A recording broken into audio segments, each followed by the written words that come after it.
Assalamualaikum warahmatullahi wabarakatuh. Bismillahirrahmanirrahim. Alhamdulillah wassalatu wassalam ala sayyidina Muhammad wa ala alihi washabihi ajmain. Rabbi shrah li sadri wa yassir li amri wa hlul 'uqdatam min lisani yafqahu qawli. Subhanaka la ilma lana illa ma 'allamtana innaka antal alimul hakim.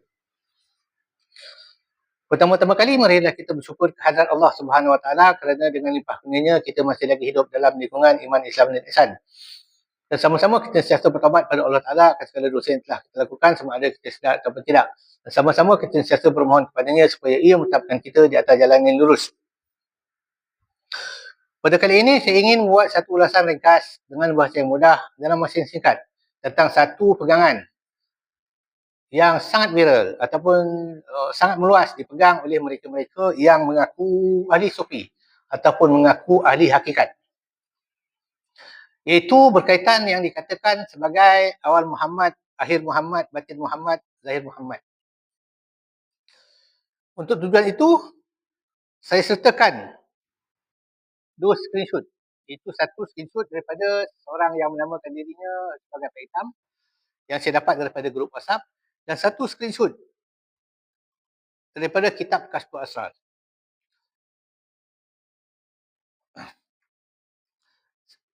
Dikatakan oleh Pak Hitam, awal Muhammad itu nurani, akhir Muhammad itu rohani, batin Muhammad rabbani, zahir Muhammad insani. Dan disebut di dalam kitab Kashful Asrar pula, ya, awal Muhammad itu nurani, nyawa kepada kita, akhir Muhammad rohani, hati kepada kita, zahir Muhammad insani, tubuh kepada kita, batin Muhammad rabbani, rahsia kepada kita. Screenshot tersebut saya sertakan di sebelah. Reaction saya ini ataupun ulasan saya ini tidak bertujuan untuk mencela atau menghina atau mencaci ataupun merendah-rendahkan sesiapa sekalipun. Cuma saya ingin berkongsi pendapat yang mungkin bercanggah dengan apa yang mereka-mereka itu pegang. Baik. Sebelum itu kita perlu tahu terlebih dahulu asal kejadian manusia. Disebut dalam kitab Daqaiqul Akhbar, Allah Ta'ala menciptakan satu nur, ya, yang digambarkan ataupun mungkin itulah hakikatnya, iaitu seperti burung merak. Nur itu dicipta seperti burung merak. Dan dari nur itu dicipta roh Nabi Muhammad. Dan daripada roh Nabi Muhammad itu dicipta roh Nabi-Nabi. Dan daripada roh Nabi-Nabi itu dicipta roh sekalian makhluk, sekalian manusia. Inilah asal kejadian diri batin manusia, itu roh. Dan nur itu dikatakan disebut sebagai Nur Muhammad kerana asal nur itu adalah untuk mencipta roh Nabi Muhammad. Maka disebut sebagai Nur Muhammad. Dan Nur Muhammad inilah asal segala roh. Kemudian dikatakan roh ini ataupun Nur Muhammad ini adalah rahsia Allah. Tidak diketahui hakikatnya oleh siapa sekalipun. Maka dinisbahkan ia sebagai rahsia Tuhan. Bagaimana Allah Ta'ala berfirman dalam Quran, boleh semak ya. Bila ditanya akan roh itu, siapakah Tuhanmu? Maka roh itu menjawab, engkaulah Tuhan, kami bersaksi. Dan lagi apabila ditanya tentang roh, katakanlah roh itu urusan Tuhan, ianya rahsia Tuhan. Maka Nur Muhammad dan roh manusia itu adalah rahsia Tuhan. Tidak ada ketahui siapa pun. Cuma Allah Ta'ala menggambarkan Nur Muhammad itu sebagai burung merak kerana kesuciannya. Roh yang suci itu yang disembahkan kepada ciptaan Tuhan. Ya, disembahkan kepada zat Tuhan. Tetapi roh itu bukan Tuhan, tidak. Bukan pecahan daripada zat Tuhan.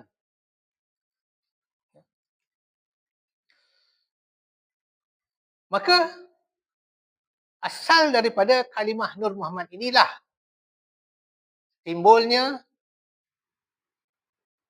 perkataan atau kalimah atau istilah awal Muhammad.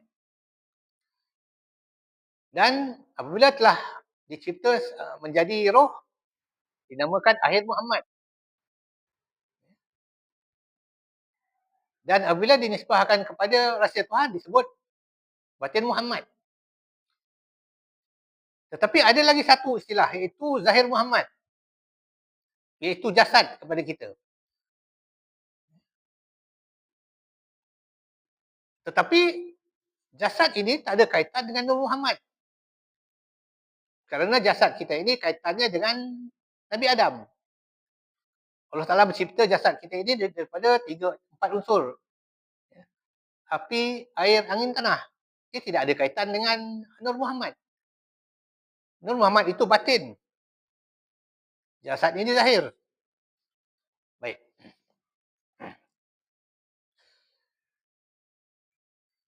Istilah ataupun ilmu tentang kejadian ini dikaitkan pula ya, sebagai satu kaedah untuk mengenal Allah. Tanpa mengetahui Muhammad yang 4 ini, dikatakan manusia ataupun orang Islam tidak akan mengenal Allah. Tidak akan makrifat. Wajib bagi mereka, bagi golongan ini, kenal 4 perkara ini pada diri kita. Barulah kita boleh mengenal Allah. Jadi, akibat daripada pegangan ini, golongan ini telah meremehkan ataupun meninggalkan syariat Nabi Muhammad. Kerana bagi mereka, syariat Nabi Muhammad Ibni Abdillah adalah hanya kulit. Quran hadis yang dibawa oleh Nabi Muhammad itu hanya kulit. Isinya adalah Muhammad yang 4. Bagi mereka, untuk mengetahui syariat yang zahir, bolehlah rujuk pada Quran dan hadis. Tetapi untuk mengetahui hakikat, hendaklah merujuk kepada Muhammad yang batin. Itu bagi mereka. Jadi, akibat daripada pegangan ini, maka rosak syariat Islam. Rosak akidah umat Islam. Kerana apa? Kerana mereka mengandalkan 4 perkara ini. Ya. Nyawa, rahsia, tubuh, dan roh. Itu adalah syarat utama untuk mengenal Allah. Sedangkan untuk mengenal Allah Ta'ala, wajib berpandukan apa yang Allah Ta'ala katakan dalam Quran dan hadis. Dalam Al-Quran dan disebut oleh Nabi Muhammad di dalam hadis. Kerana dalam Al-Quran itulah Allah Ta'ala menyatakan ataupun menerangkan siapakah dia. Menerangkan sifat-sifat dia. Memang ada kaedah tasawuf yang mengatakan untuk mengenal Allah, kenallah diri kita. Tetapi bukanlah seperti mana yang disebut oleh kaum tersebut. Yang mengatakan kenal 4 perkara. Nurani, jasmani, rohani, jasadi pada kita, maka kenal Allah Ta'ala. Automatik kenal Allah. Bukan begitu. Ulama tahqiq dan ulama tasawuf menjelaskan untuk mengenal Allah, kenalkan diri, iaitu kita kenal diri kita ini makhluk. Kenal Allah Ta'ala itu Tuhan. Kenal diri kita ini lemah. Kenal Allah Ta'ala itu kuat. Gagah, perkasa. Kenal diri kita ini baru. Kenal Allah Ta'ala itu qadim. Kenal diri kita ini akan binasa. Kenal Allah Ta'ala itu akan kekal. Begitu kaedah ulama tahqiq.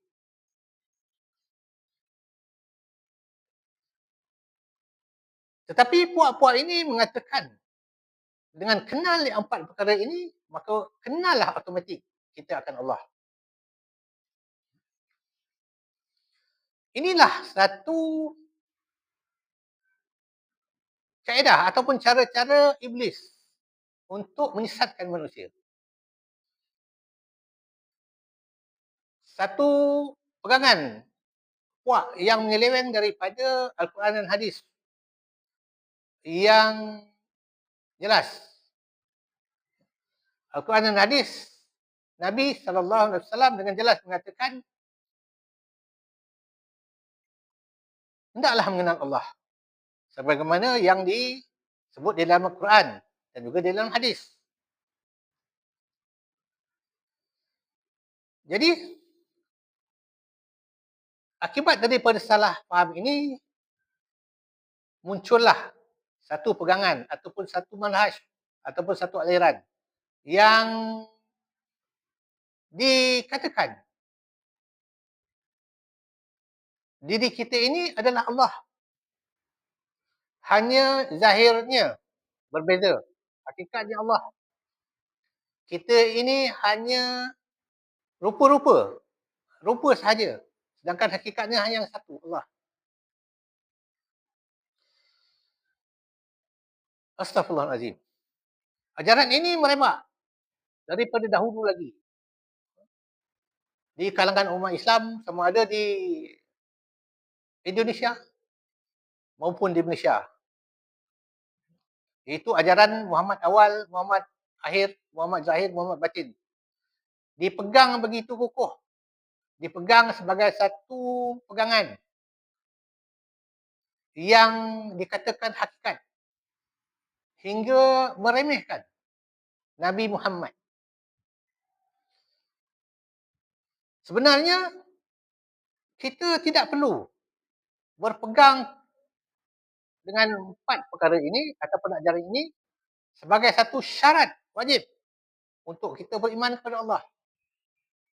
Tidak perlu. Ia hanyalah ilmu tentang kejadian diri. Di mana asal diri kita, asal roh kita, asal roh, asal jasad. Hanya ilmu, hanya untuk pengetahuan. Tetapi untuk mengenal Allah, wajib kita belajar akidah. Belajar zat, sifat, asma, af'al Allah. Belajar sifat 20. Kenal diri kita ini sebagai hamba. Kenal Allah Ta'ala itu sebagai Tuhan.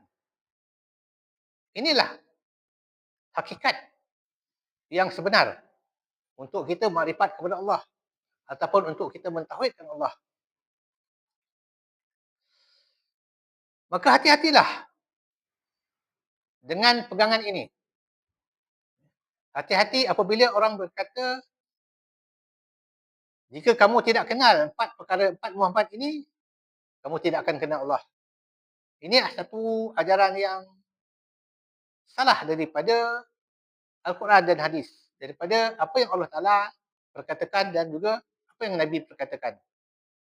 Dan juga menyalahi apa yang jumhur muktamar katakan. Jadi sekian dulu. Billahi taufik wal hidayah. Assalamualaikum warahmatullahi wabarakatuh.